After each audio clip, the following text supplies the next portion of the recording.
प्रयत्न साहेबांनी या ठिकाणी केला। त्याचप्रमाणे 2 वर्षापूर्वी सावंतसाहेबांनी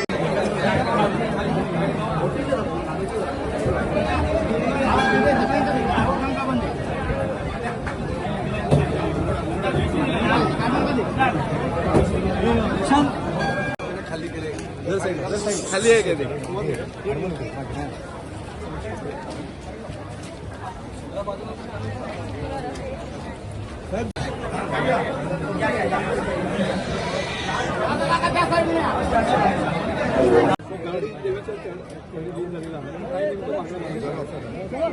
आंगणेवाडीच्या जत्रेच्या निमित्तानं वऱ्हाडी मातेला नतमस्तक होण्यासाठी गेली प्रत्येक वर्ष मी या ठिकाणी येतो।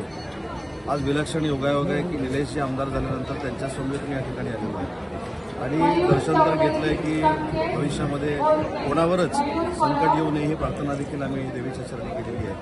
आणि अंगणी कुटुंबियाने ज्या काही विकासात्मक मागण्या केल्या ज्या निलेशजी शासनाकडे पाठपुरावा करणार आहे त्यांचं सहकार्य म्हणून मी असेल नितेशजी असतील आम्ही त्याचा पाठपुरावा करू आणि त्यांना अभिप्रेत असलेला विकास या परिसरासाठी करू। राजकीय प्रश्न आता इथं पत्राचं आज राज ठाकरेंची भेट घेतली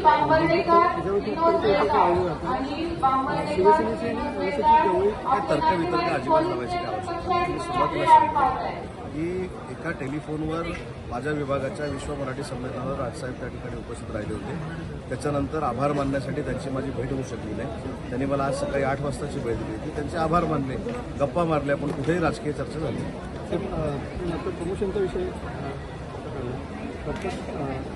टायगर टीमची टप्पा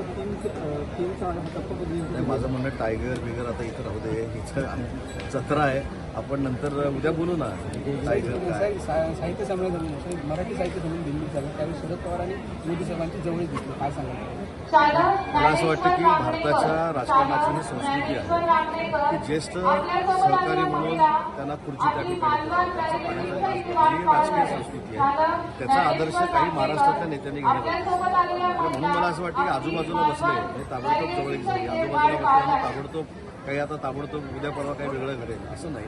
तर मराठी भाषेला अभिजात भाषेचा दर्जा मिळाल्यानंतर दिल्लीच्या तख्तावर होणारं पहिलं ते साहित्य संमेलन आहे। त्या विभागाचा मंत्री मी आहे, आता मी इथनं तिकडेच चाललेलो आहे। मला असं वाटतं की त्याचं उद्घाटन नरेंद्र मोदी साहेबांनी केलं, याचा अर्थ मराठीच्या संदर्भातला फार मोठा निर्णय जो नरेंद्र मोदी साहेबांनी घेतलेला होता त्याचा आभार देखील मानण्याची संधी आम्हाला मिळाली। त्याच्यावेळेस स्वागताध्यक्ष शरद पवार साहेब आहेत, ताबडतोब सिक्वेन्स जोडण्यात काही अर्थ नाही।